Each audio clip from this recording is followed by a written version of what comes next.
안녕하세요. 독한 녀석들입니다. 제가 읽은 책은 정인성 저자의 반도체 제국의 미래입니다.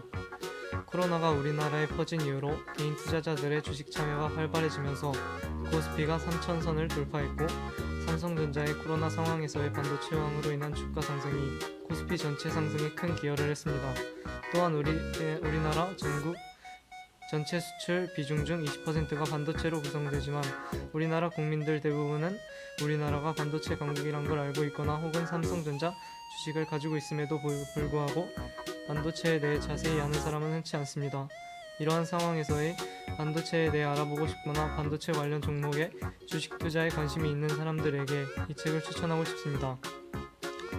책은 크게 추천사 저자의 말, 서장과 파트 1 반도체 제국의 탄생과 파트 2 4차 산업혁명 시대 새로운 승자들의 법칙들 세 부분으로 나눌 수 있는데, 반도체의 기술적인 부분보다는 반도체 발전의 역사로 책의 내용이 이어지기 때문에 비전문가들도 쉽게 읽을 수 있을 것 같았고, 특이한 점은 아무래도 용어가 일반 사람들이 자주 접하지 못한 용어들이 많은데, 책의 뒷부분에서 파운드리, 팹, 팹리스, 메모리 반도체 등 생소한 용어에 대한 설명이 서술되어 있다는 점이 좋았습니다.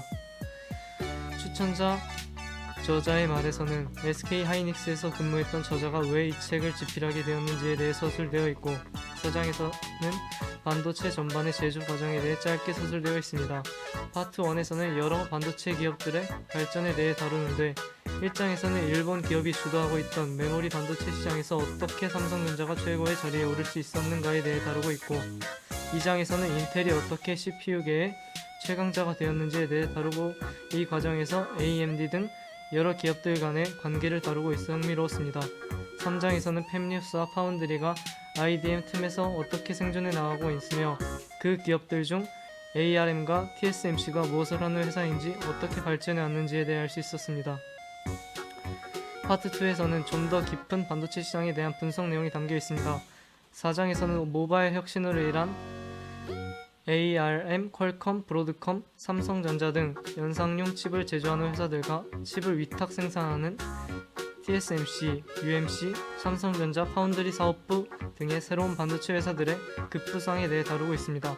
5장에 들어서면 인텔, ARM, 엔비디아, TSMC, 구글, 삼성전자에 대한 여러 방면의 분석이 있으며, 6장에서는 중국 반도체 굴기의 성공 여부에 대한 의문점을 담고 있는데, 3년 전쯤 뉴스 등 여러 매체에서 중국의 반도체 굴기 선언으로 인해 굉장히 시끄러웠고 걱정스러웠는데, 요즘 중국의 반도체 굴기는 실패했다는 얘기가 중론이기도 하고, 책에서도 중국 반도체의 한계에 대해 다루고 있어 안도감이 들었습니다.